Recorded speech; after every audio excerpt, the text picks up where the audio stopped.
بسم اللہ الرحمن الرحیم۔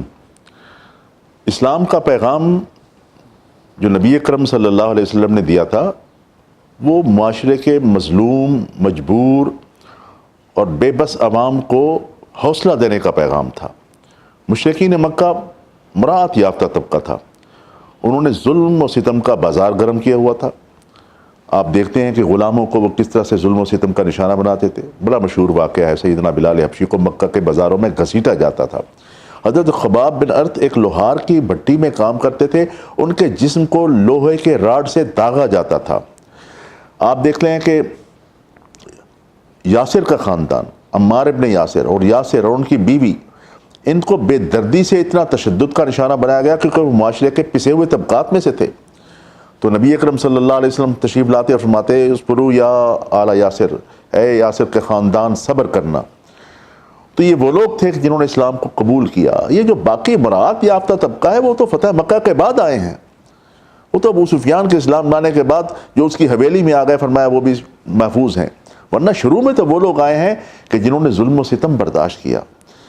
اور اسلام جو ہے وہ ہمیشہ زور دیتا ہے کہ معاشرے کے مظلوم اور بے بس اور بے کس لوگ جن کو معاشرے میں مراعات حاصل نہیں ہے، ان پر خصوصی توجہ دی جائے۔ قرآن پاک کی دوسری صورت سورہ بقرہ، اس میں شروع میں کہا گیا ہے کہ وہ لوگ جو مسلمان ہیں ان کی نشانی یہ ہے کہ الف لام میم ذالک الکتاب لا ریب فیہ ھدی للمتقین الذین یؤمنون بالغیب ویقیمون الصلاۃ ومما رزقناہم ینفقون، کہ غیب پر ایمان لاتے ہیں، نماز پڑھتے ہیں، جو ہم نے رزق دیا ہے اس میں سے لوگوں کو خرچ کرتے ہیں۔ تو پوچھا کتنا خرچ کریں؟ وَيَسْأَلُونَكَ مَاذَا يُنْفِقُونَ، کتنا خرچ کریں؟ فرمایا قُلِ الْعَفْوَ، جتنا بچ جائے تمہاری ضرورت سے وہ خرچ کر دو۔ إِنَّمَا الصَّدَقَاتُ لِلْفُقَرَاءِ وَالْمَسَاكِينِ، مساکین پر، فقراء پر خرچ کرو۔ اور یہاں تک فرمایا کہ جو مسافر ہے اس کو ضرورت ہوتی ہے، وابن السبیل اس کو دو۔ وفی الرقاب، کسی مشکل میں اچانک پھنس گیا، پہلے وہ نہیں تھا، اتنی مشکل میں اچانک آ گیا۔ اور جو لوگ اسلام کی طرف آنا چاہیں، والمؤلفۃ القلوب، ان کو بھی دو، کیونکہ اسلام کا مزاج یہ ہے کہ جو ایک خاص پریولیج کلاس جو ہے وہ معرض وجود میں نہیں آنی چاہیے۔ ایکویلٹی ایسی ہو کہ منصفانہ طریقے پر، عدل و انصاف کا نظام۔ کیسے؟ فرمایا کَیْ لَا یَکُونَ دُولَةً بَیْنَ الْأَغْنِیَاءِ مِنْکُمْ، خیال کرنا کہ کبھی بھی دولت چند ہاتھوں میں مرتکز ہو کر نہ رہ جائے۔ ایران کا انقلاب، ایران کا جو فتح ہے حضرت سیدنا عمر فاروق رضی اللہ تعالیٰ عنہ کے دور میں، بہت بڑی اچیومنٹ تھی، بہت بڑا واقعہ تھا۔ 3 دن مسجد نبوی میں ڈیبیٹ چلتی رہی کہ وہاں کے جو ایسٹس ہیں، وہاں کی جو جائیداد ہے، وہاں کے جو ہمیں ہیرے جواہرات ملے ہیں، وہاں کی جو زمینیں ملی ہیں، ان کو کیسے ڈسٹریبیوٹ کیا جائے۔ تو مختلف اوپینین تھی۔ یہ سیدنا علی تھے جو کھڑے ہوئے، انہوں نے کہا کہ ایسا نہ کریں آپ۔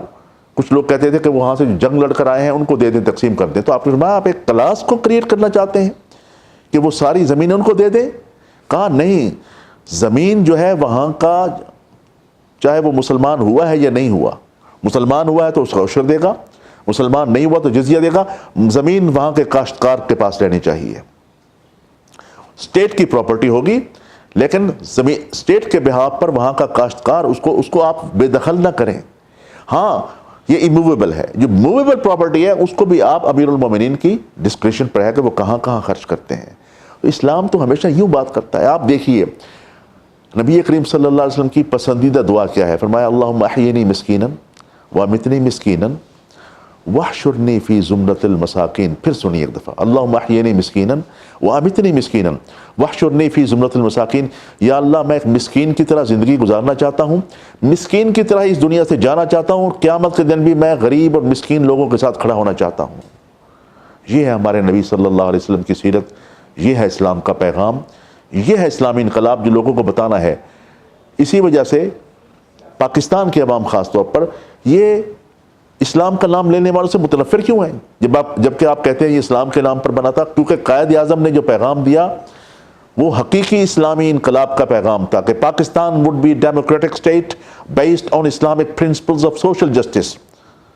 This is the message was given by Quaid Azam, the founder of nation of Pakistan.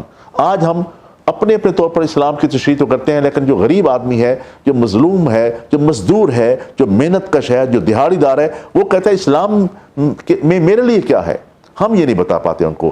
یہ ہمارا ایک بہت بڑا کمیونیکیشن گیپ ہو گیا ہے معاشرے کے مظلوم طبقات اور جو مذہبی طبقہ ہے۔ جب تک یہ نہیں ہوگا، آپ یاد رکھیے، پاکستان میں کبھی بھی مذہب کے نام پر آپ کو اقتدار نہیں مل سکتا۔ آپ کو ان کے دل کی آواز بن کر ان تک یہ پیغام پہنچانا ہے کہ ہم تو وہ لوگ ہیں محمد عربی کو ماننے والے کہ جس رات وہ اس دنیا سے تشریف لے گئے، ان کے دیوار پر 7 تلواریں تو آویزہ تھیں، لیکن گھر میں چلانے کے لیے چراغ کا تیل بھی نہیں تھا۔ اللہ ہمیں ہدایت نصیب فرمائے۔ شکریہ۔